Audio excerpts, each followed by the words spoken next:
অভয়নগর বাজারের সামনের পুকুর পাড়ে 3,75,00,000 টাকা ব্যয় করে নির্মাণ করা হচ্ছে পুকুর সংস্করণ। আজ তার ভূমি পুজোর আয়োজন করা হয়। খুব শীঘ্রই তার কাজ শুরু হবে বলে জানিয়েছেন মেয়র দীপক মজুমদার। আগরতলা পুর নিগমের অন্তর্গত 11 নম্বর ওয়ার্ড এলাকায় অবস্থিত উজান অভয়নগরের দীর্ঘদিনের প্রাচীন পুকুর সংস্কারে আজ আনুষ্ঠানিকভাবে কাজের শুভারম্ভ হয়েছে ভূমি পূজার মধ্য দিয়ে।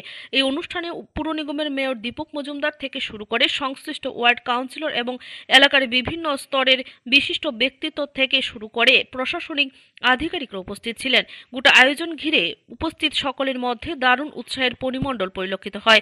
নিজের অভিমত প্রকাশ করতে গিয়ে এই উদ্যোগ সম্পর্কে নিগমের মেয়র দীপক মজুমদার দাবি করেন, ইতিমধ্যে সরকার তথা নিগম শহর আগরতলা বিভিন্ন পুকুর, জলাশয় থেকে শুরু করে বাজার এবং নগর পরিষেবার সাথে যুক্ত বিভিন্ন বিষয়গুলো সংস্কার করার বিষয়ে এগিয়ে চলছে। এই এগিয়ে চলার পথে 3টা পুকুরকে নতুনভাবে অমৃত 2.0 প্রকল্পের আওতায় এনে সংস্কার করার জন্য বিগত জুলাই মাসের 8 তারিখে রাজ্যের মুখ্যমন্ত্রী আনুষ্ঠানিকভাবে ভিত্তিপ্রস্তর স্থাপন করেছিলেন। দীপক মজুমদার আশাবাদী দ্রুততার সাথে সংশ্লিষ্ট কাজ সম্পন্ন হবে।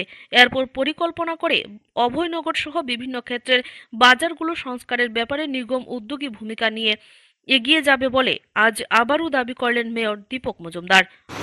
আমাদের আগরতলা পৌর নিগমের 11 নম্বর ওয়ার্ডের অন্তর্গত উজান অভয়নগর যে বাজার, তার লেকের যে সংস্কার এবং আমি বলবো যে এটা সৌন্দর্যায়ন করার জন্য অমৃত 2.0 যে আওতায় এটা 3,75,00,000 টাকা ব্যয়ে এই কাজটা শুরু হয়েছে।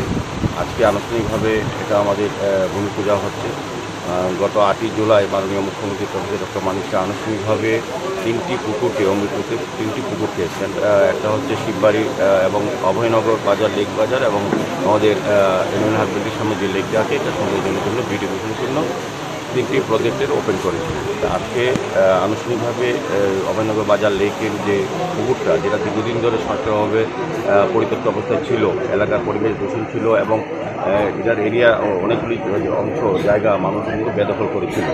যাই হোক, আজকে 3,75,00,000 টাকা ব্যয়ে এই কাজ শুরু হচ্ছে, আনুষ্ঠানিকভাবে পুজো হচ্ছে, ওয়ার্ক অর্ডার দেওয়া হয়েছে, কাজ শুরু হবে। আমার বিশ্বাস যে আমাদের আগরতলা শহরে যতগুলি পুকুর আছে, যে এই ধরনের যেগুলি পুকুর যেগুলি পরিত্যক্ত অবস্থায় ছিল, আমাদের স্মার্ট সিটি আগরতলা পৌর নিগম এবং আমাদের রাজ্য সরকার বিভিন্ন পুকুরগুলি সংস্কার করে ব্যবহারযোগ্য করে মানুষের কাছে দেওয়া হচ্ছে।